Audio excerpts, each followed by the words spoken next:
If you love staying home, you might be more mentally powerful than most people. But here's the strange part. People will call you lazy, antisocial, even boring, when in reality, your brain could be working in a completely different way. And once you understand this, you'll never see yourself the same again. Because if you've ever canceled plans, felt drained after socializing, or preferred your own space, this video is going to explain exactly why. And the last reason, it reveals something about your personality that most people never figure out.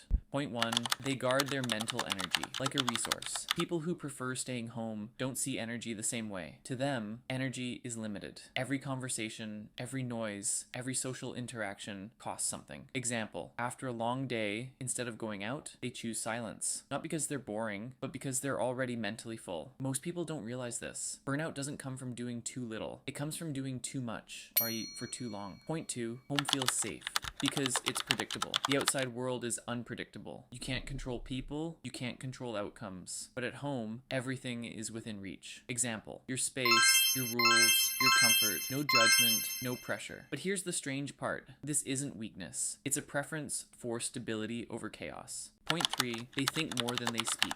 People who enjoy staying home often spend more time observing than reacting. They process things deeply. They replay conversations. They analyze behavior. They notice patterns. Example, while others forget a moment instantly, they're still thinking about what it meant.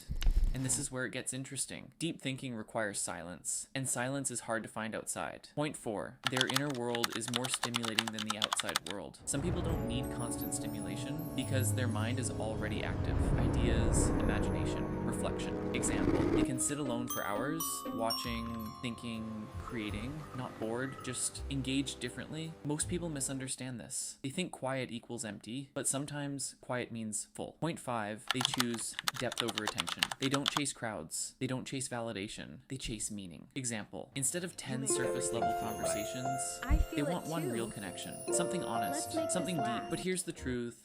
Not everyone is built for shallow interaction. Point 6, they are comfortable facing themselves.